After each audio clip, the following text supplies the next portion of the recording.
எழுத்தாளர் செல்வேந்திரன் சொல்லுவாரு, நீங்கள் ஒரு நல்ல வாசகன் எனில் யாரையும் வாசிக்க சொல்லாதீர்கள்.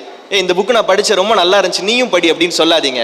நீங்கள் ஒரு நல்ல வாசகன் எனில் யாரையும் வாசிக்க சொல்லாதீர்கள், நீங்கள் வாசித்ததை சொல்லுங்கள் போதுமானது அப்படின்னு சொல்லுவாரு. அப்படி தான் வாசித்ததை இந்த உலகத்திற்கு உறக்க சொல்லி கொண்டிருக்கிற ஒரு நல்ல வாசகர். கூடுதல் சிறப்பு என்னன்னா, உங்க சூப்பர் ஸ்டாருக்கு கூட பிடித்த வாசகர் பிக்பாஸ் புகழ் ஆர்ஜே ஆனந்தி அவர்களுக்கு இப்போது சிறப்பு செய்யப்படுகிறது. அதற்கு முன்பாக அவங்கள பத்தின ஒரு ஏவி வாங்க பார்க்கலாம். ரேடியோ உலகில் தனித்துவமான குரலால் மக்களின் இதயங்களை வென்ற ஒருவர். அவரின் குரல் மட்டுமல்ல, அவரின் புன்னகையும் எளிமையும் உண்மையும் தான் அவரை சிறப்பான நபராக மாற்றியிருக்கிறது. ரேடியோவில் தன்னுடைய பயணத்தை தொடங்கி மக்கள் மனதில் இடம் பிடித்தார். பின்னர் தொலைக்காட்சியில், குறிப்பாக பிக் பாஸ் நிகழ்ச்சியில் தன்னுடைய இயல்பான தன்மையாலும் நேர்மையாலும் பெரும் ரசிகர்கள் வட்டத்தை பெற்றார். எந்த சூழலிலும் சிரிப்பையும் நேர்மையையும் பரப்பும் இந்த அழகான நபர் இன்று நமது மேடையில் வர இருக்கிறார். அவரின் வாழ்க்கை பயணம் பலருக்கும் ஒரு ஊக்கமாய் விளங்குகிறது. கனவு கண்டால், அதற்காக உழைத்தால் நிச்சயம் சாதிக்கலாம் என்பதற்கு ஒரு சிறந்த எடுத்துக்காட்டு இவர். நம்முடைய அனைவரின் மனதை கவர்ந்த ஆர்ஜே ஆனந்தியை தணிகையின் 37வது விருது வழங்கும் விழாவிற்கு உற்சாக கையொலியுடன் அன்போடு அழைக்கின்றோம்.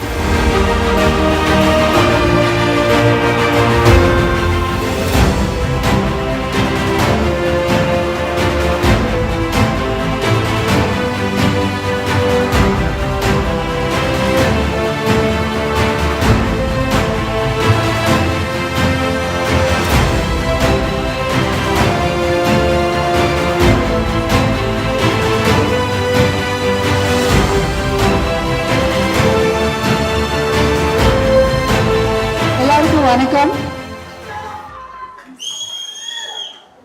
ரொம்ப அழகா தொகுத்து வழங்குறீங்க, நான் அதுதான் ரசிச்சுட்டு இருந்தேன். ஃபர்ஸ்ட் ஆஃப் ஆல், எனக்கு இந்த ஃபங்க்ஷன் வந்து ஒரு ஃபேமிலி ஃபங்க்ஷன் மாதிரி இருக்கு. ஏதோ ஒரு, நான் என்ன நினைச்சேன், தனிகை எஸ்டேட் அப்படின்னா ஓகே ஒரு கம்பெனி, ஸோ அந்த கம்பெனிக்கான ஃபங்க்ஷன் அப்படிதான் நினைச்சேன்.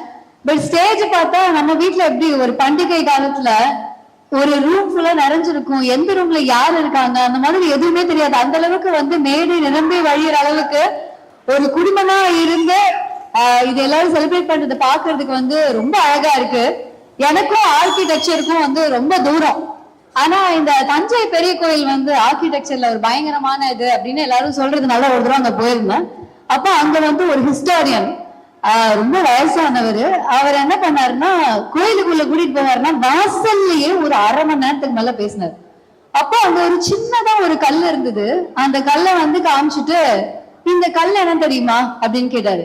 அது என்ன, வரிசையா எல்லா கல்லும் இருக்கிற மாதிரி பெரிய பெரிய கல்லா இருக்கு பெரிய கோயில்ல, இது ஒரு சின்ன கல்லா இருந்தது. ஒரு பெரிய வித்தியாசம் எல்லாம் இல்ல, எனக்கு பாக்குறதுக்கு சின்ன கல்லு பெரிய கல்லு, இதை தவிர ஒரு பெரிய வித்தியாசம் தெரியல. அப்ப அவர் சொன்னாரு, வீடு கட்டும் போது பாத்திருக்கீங்களா என்னைக்காவது அப்படின்னு. வீடு கட்டும் போது செங்கல் வைப்பாங்க, எல்லாம் ஒரே சைஸ்ல தானே இருக்கும், அப்படிதான் நான் பாத்திருக்கேன் அப்படின்னு.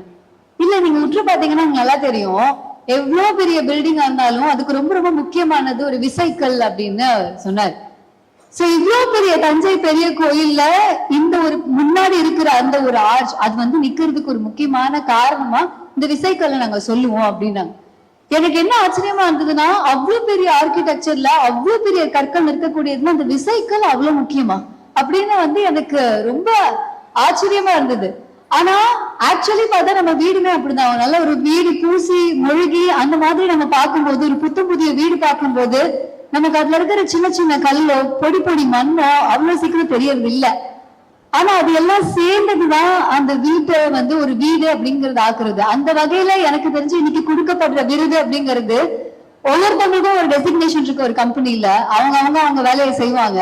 பட் அவங்க எல்லாருமே அந்த விசைக்கல் மாதிரி ரொம்ப ரொம்ப முக்கியமான ஒரு எலிமெண்ட் அப்படிங்கறத இந்த மாதிரியான ஒரு விழால தான் வந்து பார்க்க முடியுது. சோ ஓகே, ஒரு கம்பெனி வளருது அப்படின்னு பார்க்கும்போது மோஸ்ட்லி அதோட ஹெட் பார்ப்போம். ஆனா அதுல இருக்க ஒவ்வொரு நபருக்கும் நீங்க வந்து ரெகக்னிஷன் கொடுத்து அவங்கள இந்த இடத்துல சிறப்பிக்கிறது அப்படிங்கறத பாக்குறதுக்கு எனக்கு ரொம்ப அழகா இருந்தது.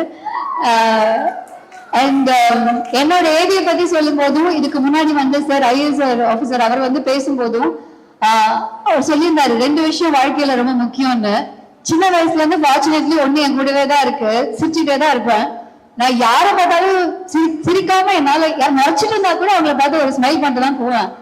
அது வந்து எங்க வீட்லயும் இது வரைக்கும் தடுத்தது இல்ல, யாரையும் சிரிக்க கூடாது அந்த மாதிரியான ஒரு இதுல இருந்தது இல்ல.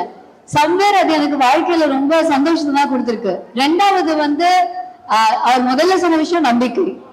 நம்பிக்கை பத்தியும் நான் சொல்லணும்னு நினைக்கிறேன். ஏன்னா நிறைய பேருக்கு வீடு வாங்கணுங்கிறது வந்து ஒரு நம்பிக்கை தான். தனக்குன்னோ தன்னோட குடும்பத்துக்குன்னோ தன்னோட குழந்தைங்களுக்குன்னோ ஒரே ஒரு வீடு வாங்கணும் அப்படிங்கிறது வந்து ஒரு பெரிய ஆசை, ஒரு நம்பிக்கை. நீங்க ஒரு இடம் வாங்கும் போது, தனிகை எஸ்டேட்ஸ்ல நீங்க ஒரு இடம் வாங்கும் போது அதுக்கு நீங்க வந்து ஒரு பூமி பூஜை போடும் போது அது யாரோட கனவை நனவாக்குது அப்படிங்கறதுல உங்களுக்கு ஐடியா இருக்காது. பட் எத்தனையோ பேருடைய கனவுகளை வந்து உங்க மூலமா நீங்க நிறைவேற்றிட்டு இருக்கீங்க. சோ அந்த நம்பிக்கையோட இருக்கிற ஒவ்வொருத்தங்களுக்கும் தனிகை எஸ்டேட் மூலமா ஒரு நல்ல ஒரு ஸ்ட்ராங்கான நல்ல நேர்மையான ஒரு வீடு கிடைக்கும் அப்படின்னு சொல்லி வாழ்த்திட்டு என்னை அழைத்ததுக்கு நன்றி கூறி விடைபெறுகிறேன். நன்றி, வணக்கம்.